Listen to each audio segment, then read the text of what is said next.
to Django tutorial. കഴിഞ്ഞ ട്യൂട്ടോറിയലിൽ നമ്മൾ നോക്കിയത് ഫോമായിരുന്നു. ഈ ട്യൂട്ടോറിയൽ നമുക്ക് ഫോമിൽ തന്നെ എങ്ങനെയാണ് അപ്ഡേറ്റ് ചെയ്യുന്നതെന്ന് നമുക്ക് നോക്കാം. ഫസ്റ്റ് ഇപ്പോൾ നമ്മൾ ചെയ്തു വെച്ചിരിക്കുന്ന ഒരു പോസ്റ്റിൽ ഓക്കെ, നമ്മൾ പോസ്റ്റിന് ഓൾറെഡി വിളിച്ചിട്ടില്ല. നമ്മൾ ക്രിയേറ്റ് പോസ്റ്റ് എന്ന് വിളിക്കേണ്ടി വരും. ഓക്കെ, ക്രിയേറ്റ് പോസ്റ്റ് നമുക്ക് വേണമെങ്കിൽ സെറ്റ് ചെയ്ത് കൊടുക്കാം. ഇൻഡെക്സിൽ പോയി അത് നമ്മുടെ header.html ആണ്.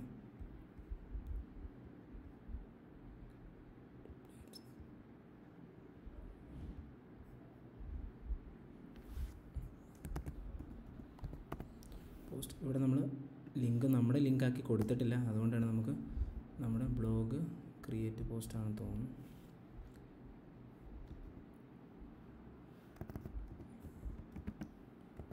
URL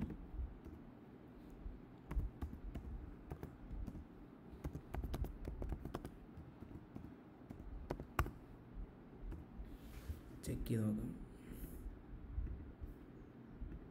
ഓക്കെ, ഇനി നമുക്ക് നമ്മുടെ അഡ്മിൻ പേജ് എടുത്തിട്ട് ഒരു കാര്യം ചെയ്താൽ ഇതൊരു പോസ്റ്റ് ക്രിയേറ്റ് ചെയ്യാനാണ്.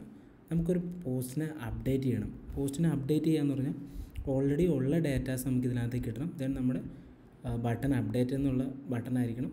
അപ്പോൾ ഓൾറെഡി ഉള്ളതിന് ഇത് ജസ്റ്റ് ക്രിയേറ്റ് ചെയ്യുമ്പോൾ നമ്മുടെ അഡ്മിൻ പേജിൽ പോയി കഴിഞ്ഞാൽ ഇത് ഓൾറെഡി ഒരു ആഡ് പോസ്റ്റ് കൊടുത്താൽ പുതിയൊരു പോസ്റ്റ് ക്രിയേറ്റ് ആവും. അതിന് പകരം നമ്മൾ ഫോം എടുത്തേക്കുന്നതാണ് ഇത്. നമുക്കൊരു ഫോമിനെ അപ്ഡേറ്റ് ചെയ്യണമെങ്കിൽ എന്ത് ചെയ്യണം? ഈ ഫോമിന് ഇതിപ്പോൾ നമുക്ക് ഓൾറെഡി ഉള്ളൊരു ഡാറ്റ എടുക്കുമ്പോൾ എങ്ങനെ ഇത് ഓൾറെഡി എന്താണ് നമുക്ക് ഡിസ്ക്രിപ്ഷൻ ഹെഡ് എല്ലാം ഓൾറെഡി ഉള്ള ഡാറ്റ കിട്ടി. ഇതിന് നമുക്കിപ്പോൾ അപ്ഡേറ്റ് ഫ്രം അഡ്മിൻ നിന്ന് അപ്ഡേറ്റ് ചെയ്യാം. ചുമ്മാ ജസ്റ്റ് ഒരു എക്സാമ്പിൾ പറയുന്നുള്ളൂ.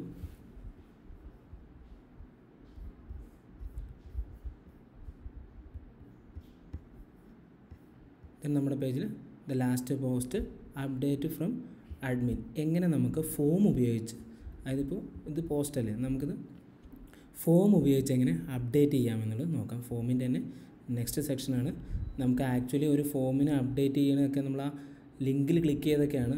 മീൻസ് ഇപ്പോൾ ഇതിൽ ക്ലിക്ക് ചെയ്യുമ്പോൾ അല്ലെങ്കിൽ ഇവിടെ ഒരു ബട്ടൺ വെച്ചിട്ട് ഇതിൽ ക്ലിക്ക് ചെയ്യുമ്പോൾ അപ്ഡേറ്റ് എന്നാണ് പോകേണ്ടത്. നമുക്കിപ്പോൾ ജസ്റ്റ് അപ്ഡേറ്റ് എങ്ങനെയാണ് വർക്ക് ചെയ്യുന്നതെന്ന് പഠിക്കാൻ വേണ്ടി നമുക്ക് അപ്ഡേറ്റിന് വേണ്ടി ഫോമിൻ്റെ അപ്ഡേറ്റിന് വേണ്ടി ഒരു വ്യൂ ഫംഗ്ഷന് URL എഴുതാം. അപ്പോൾ ആക്ച്വലി അപ്ഡേറ്റ് ചെയ്യാൻ നേരത്തും ഈ സെയിം ലേഔട്ട് തന്നെ മതി. അതായത് ഹെഡ്, ഡിസ്ക്രിപ്ഷൻ, ഇമേജ്. ഇവിടെ നമുക്ക് ഓൾറെഡി ഏത് ഡാറ്റയാണ് എടുക്കുന്നത് അതിൻ്റെ ബട്ടണിൽ അതിൻ്റെ ഡാറ്റാസ് ഇവിടെ കാണണം.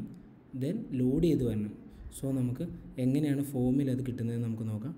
ഫസ്റ്റ് തന്നെ നമുക്ക് പോയിട്ടൊരു URL ക്രിയേറ്റ് ചെയ്യാം. URL ഞാൻ ജസ്റ്റ് ക്രിയേറ്റ് ചെയ്യാം. ഓക്കെ, ഒരു URL ഞാൻ ക്രിയേറ്റ് ചെയ്ത് കഴിഞ്ഞു. അപ്ഡേറ്റ് പോസ്റ്റ് ഒരു വ്യൂ ഫംഗ്ഷൻ വിളിച്ചു. Views dot update post name ഞാൻ അപ്ഡേറ്റ് പോസ്റ്റ് എന്നൊരു നെയിമും കൊടുത്തു. ദെൻ നമുക്ക് ഇതുപോലത്തെ ഒരു വ്യൂ ഫംഗ്ഷൻ വ്യൂവിൽ ക്രിയേറ്റ് ചെയ്യാം. ഓൾറെഡി ഞാനൊരു സംഭവം ചെയ്തു വെച്ചിട്ടുണ്ട്, നമുക്ക് കളയാം.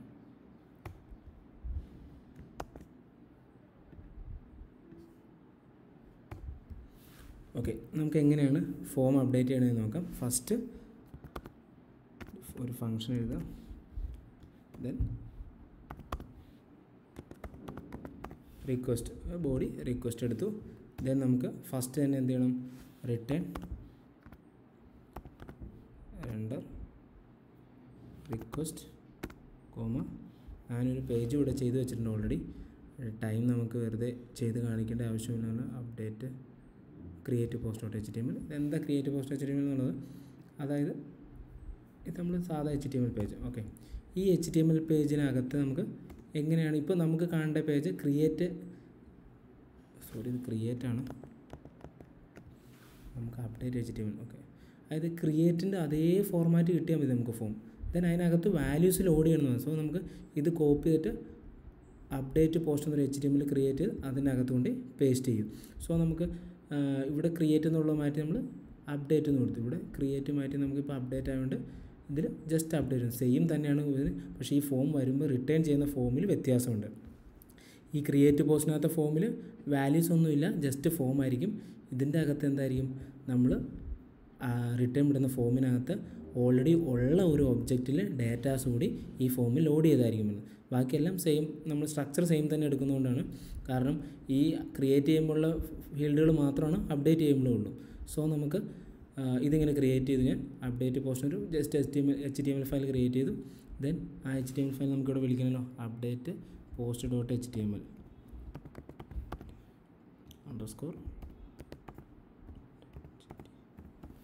സോ നമുക്കിത് വർക്ക് ചെയ്യുന്നുണ്ടോ എന്ന് നോക്കാം. നിലവിൽ എററൊന്നുമില്ല. നമുക്ക് ഇത് ക്രിയേറ്റ് പോസ്റ്റ് മാറ്റി നമുക്ക് അപ്ഡേറ്റ് പോസ്റ്റ് ഒന്ന് ചെക്ക് ചെയ്ത് നോക്കാം വർക്കാവുന്നുണ്ടെന്ന്.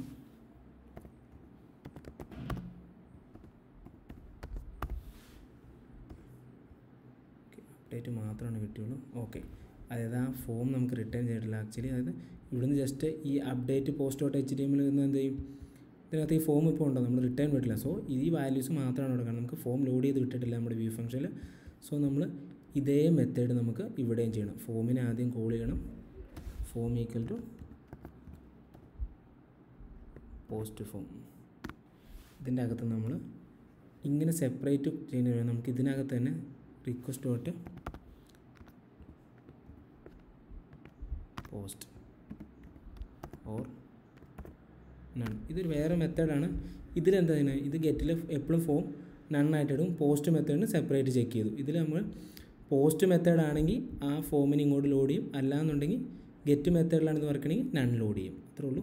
സെയിം ഇത് തന്നെയാണ്. നമ്മൾ ഇങ്ങനെ യൂസ് ചെയ്യണമെന്ന് നല്ലത്. Post form request dot post. പിന്നെ നമുക്ക് ചെയ്യാനുള്ളതാണ് ഇൻസ്റ്റൻസ്. ഇൻസ്റ്റൻസ് ഈക്വൽ ടു, അപ്പോൾ നമുക്ക് അവിടെ ഒന്നും കൊടുക്കാനില്ല. അതായത് നമ്മൾ ഏത് ഫോമിനാണ് ഈ ക്രിയേറ്റ് ഫോമിൽ എന്താണ്, just form request dot post എന്ന് പറഞ്ഞാൽ, അതായത് മെത്തേഡ് പോസ്റ്റ് ആണെങ്കിലാണല്ലോ നമുക്ക് വാല്യൂ വരുള്ളൂ. അപ്പോൾ ഉള്ള റിക്വസ്റ്റ് ഡോട്ട് പോസ്റ്റിലുള്ള വാല്യൂസ് ഫോമിലേക്ക് ലോഡ് ചെയ്യുക, ഫോമിനെ സേവ് ചെയ്യാം. ഫോമിനെ നമുക്ക് സേവ് ചെയ്യാം. നമ്മുടെ ഇപ്പോഴത്തെ കേസിൽ എന്താ വ്യത്യാസം എന്ന് പറഞ്ഞു കഴിഞ്ഞാൽ, നമുക്ക് ഓൾറെഡി ഉള്ള ഈ കേസിൽ നള്ളായിട്ടുള്ള ഫോമിൻ്റെ സ്ട്രക്ചർ മാത്രം നമുക്ക് റിട്ടേൺ ചെയ്താൽ മതിയായിരുന്നു.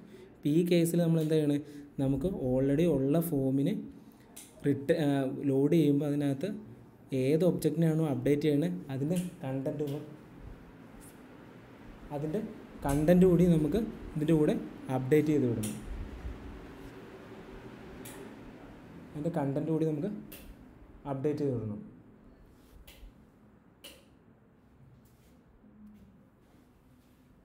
അപ്പോൾ ഈ ഫോർമാറ്റ് നമ്മൾ വെറുതെ ഫോം മാത്രം കൊടുത്തിട്ട് നമുക്കവിടെ നള്ളായിട്ടൊരു ഫോമാണ് കിട്ടുള്ളൂ. നമുക്ക് കാണിച്ചു തരാം.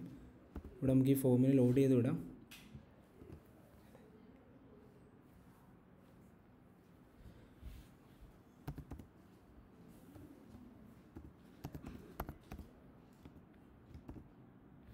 ഈ ഫോമിനെ അങ്ങോട്ട് വിളിച്ചിടാം. നമ്മൾ തൊട്ടും മുന്നേ ചെയ്ത അതേ സ്ട്രക്ചറാണ്. ഇപ്പം നമുക്ക് ഈ ഫോമിനെ അതിനകത്തേക്ക് കയറ്റി വിടാം. ഇവിടെ ഒരു എറർ വന്നത് എന്താണെന്ന് നോക്കിയാൽ, ഇൻസ്റ്റൻസ് നമ്മൾ വിളിക്കാത്തതാണ്. തൽക്കാലം ഇൻസ്റ്റൻസ് നമുക്ക് കളയാം. ഇത് ഈ കേസിലും സംഭവിക്കും. ഇപ്പോൾ ഈ ഫോം ലോഡായിട്ട് നമ്മുടെ പേജിലേക്ക് റിട്ടേൺ വരും. നമുക്കൊന്ന് ചെക്ക് ചെയ്ത് നോക്കാം.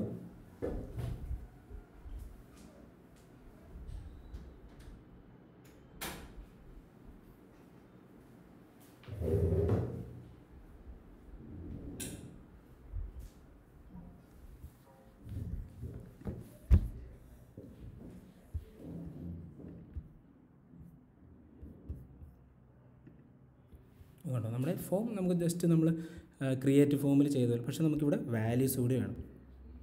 അപ്പോൾ നമുക്ക് എന്താ നോക്കേണ്ടതെന്ന് വെച്ചാൽ, ഏത് ഒബ്ജക്റ്റിൻ്റെ വാല്യൂസാണ് ഇവിടെ കാണിക്കുക എന്ന് നമ്മളോട് പറഞ്ഞു കൊടുക്കുക. അതാണ് ഇൻസ്റ്റൻസ്. ഏത് ഇൻസ്റ്റൻസാണ് പാസ് ചെയ്യേണ്ടത്. അപ്പോൾ ഈ ഇൻസ്റ്റൻസ് കിട്ടുന്നതിലും, ഇപ്പോൾ എക്സാമ്പിൾ ID2 ആയിട്ടുള്ള ഇൻസ്റ്റൻസാണ് കിട്ടണമെങ്കിൽ നമ്മൾ എന്ത് ചെയ്യണം, ആ ഇൻസ്റ്റൻസിന് നമുക്ക് വെറുതെ കിട്ടില്ല, നമ്മളിവിടെ കോൾ ചെയ്യണം. അവർക്കൊരു ഒബ്ജക്റ്റ് ഈക്വൽ ടു പോസ്റ്റിനകത്ത് നിന്ന് എന്ത് കഴിയണം, post dot object dot get ID equal to 2 അല്ലേ. ID ഏതാണ്, ID നമുക്ക് 2. ഓക്കെ, ID 2 ആണെങ്കിൽ ഗെറ്റ് ചെയ്തിട്ട് എന്ത് ചെയ്യും, ആ ഇൻസ്റ്റൻസിനെ നമ്മൾ എന്ത് ചെയ്യും, അങ്ങോട്ട് പാസ് ചെയ്യും. അപ്പോൾ ഇനി നമ്മുടെ പോസ്റ്റ് ഫോമിനകത്തതിൻ്റെ ഇൻസ്റ്റൻസ്, ഇത് തൊട്ട് മേളിൽ കോൾ ചെയ്യണം, എങ്കിലാണ് നമുക്ക് ഇൻസ്റ്റൻസ് കയറ്റി വിടാൻ പറ്റുള്ളൂ.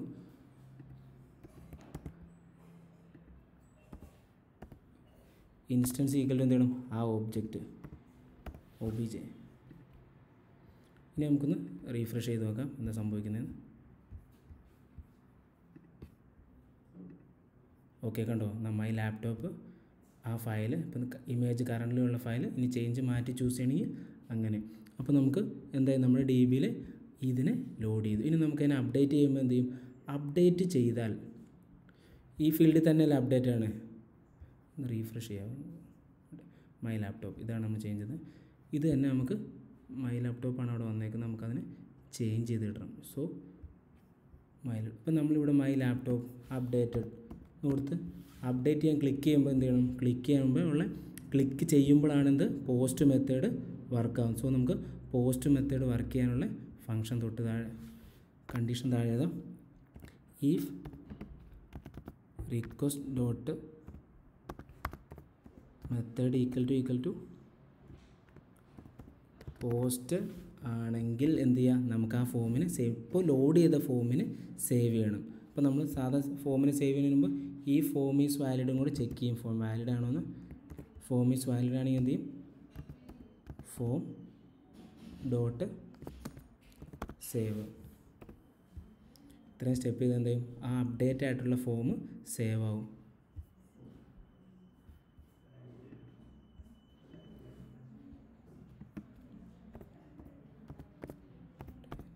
അപ്ഡേറ്റ് ചെയ്ത് ചെക്ക് ചെയ്ത് നോക്കാം. Click update. Okay, my last post update. Same ഒബ്ജക്റ്റുള്ള പോസ്റ്റ് അപ്ഡേറ്റ്. ഇനി നമുക്ക് തേർഡ് ഒബ്ജക്റ്റ് ഇടണമെങ്കിൽ നമ്മൾ എന്ത് ചെയ്യും? തേർഡ് ഒബ്ജക്റ്റിനെ ഗെറ്റ് ചെയ്യും.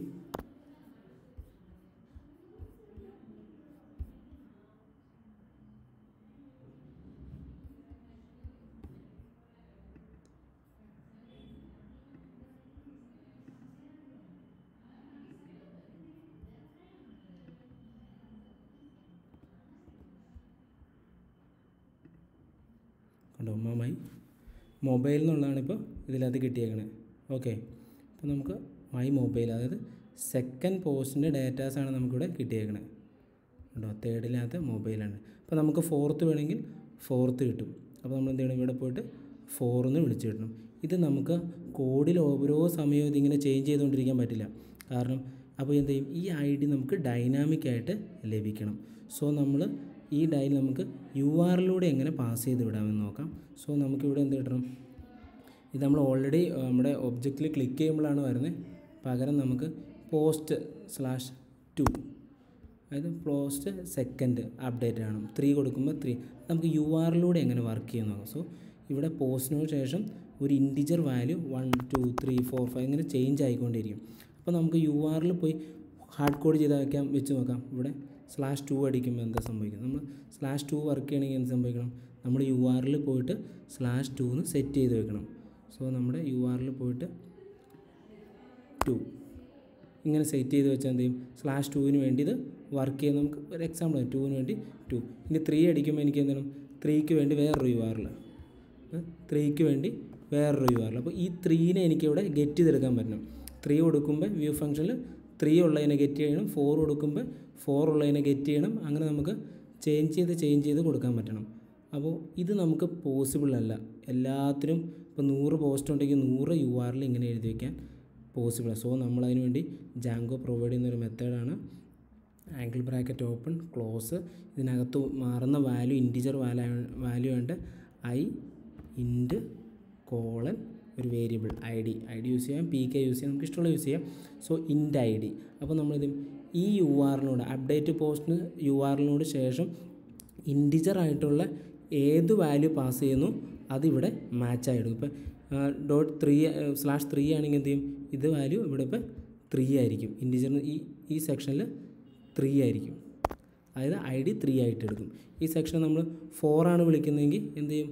അത് മാച്ചിങ് തന്നെയാണ്. അത് അപ്ഡേറ്റ് പോസ്റ്റ് / ഒരു ഇൻറ്റിജർ വാല്യൂ അത് വന്നാൽ എന്ത് ചെയ്യും? ഈ പാത്ത് മാച്ചാകും. അപ്പോൾ നമുക്ക് ഏത് ഇൻറ്റിജർ വാല്യൂ വന്നാലും ഇപ്പോൾ അപ്ഡേറ്റ് /100 വന്ന് എന്ത് ചെയ്യും? ഈ അപ്ഡേറ്റ് പോസ്റ്റ് /100 എന്ന് ഇവിടെ 100 എന്നുള്ള ഓട്ടോമാറ്റിക്. അപ്പോൾ സോ നമുക്ക് ഈ ID എന്നുള്ള വേരിയബിളിലേക്കാണ് ഇൻറ്റിജർ വാല്യൂ അസൈൻ. സോ നമ്മൾ ഈ URL വരുന്ന ഈ ഇൻറ്റിജർ ഈ കീ ഈ വേരിയബിൾ നമുക്ക് views.update പോസ്റ്റിനകത്തും കിട്ടും. സോ നമുക്ക് ഈ റിക്വസ്റ്റിൻ്റെ അവിടെ ഈ ഐ ഡി ഗെറ്റ് ചെയ്യാൻ പറ്റും. ഓക്കെ, സോ എന്ത് ചെയ്യാൻ പറ്റും, നമുക്ക് ഈ ഐ ഡി, അതായത് നമ്മൾ ഇവിടെ പാസ് ചെയ്യുന്ന ഈ 4 എന്ന് പറഞ്ഞ ഐ ഡി നമുക്ക് ഇവിടെ URLസിൽ നമ്മളിങ്ങനെ സെറ്റ് ചെയ്ത് വയ്ക്കുകയാണെങ്കിൽ ഇവിടെ URLസിൽ ഇത് സെറ്റ് ചെയ്ത് എന്ത് വേരിയബിളിലേക്കാണോ സെറ്റ് ചെയ്തത്, ഇപ്പോൾ ഐ ഡിയും സെറ്റ് ചെയ്ത് നമുക്ക് അതിൻ്റെ വ്യൂ ഫംഗ്ഷനിൽ ആ ഐ ഡി വരും. സോ നമ്മൾ ഇവിടെ കൊടുക്കുന്ന ഒരു വേരിയബിൾ എവിടെ എത്തി, നമ്മുടെ വ്യൂ ഫംഗ്ഷനിൽ ഐ ഡി എന്ന വേരിയബിൾ.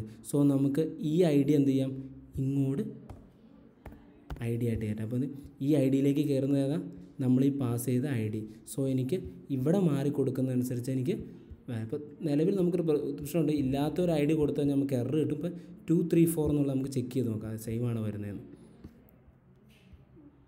ഫസ്റ്റ് നമുക്ക് 2 കൊടുത്ത് നോക്കാം.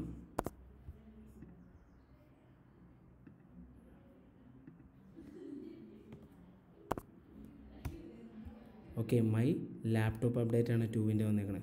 കാരണം മൈ ലാപ്ടോപ്പ് 3 കൊടുക്കുമ്പോൾ മൈ മൊബൈൽ വന്നിട്ടോ നമുക്ക് ചെക്ക് ചെയ്യാം.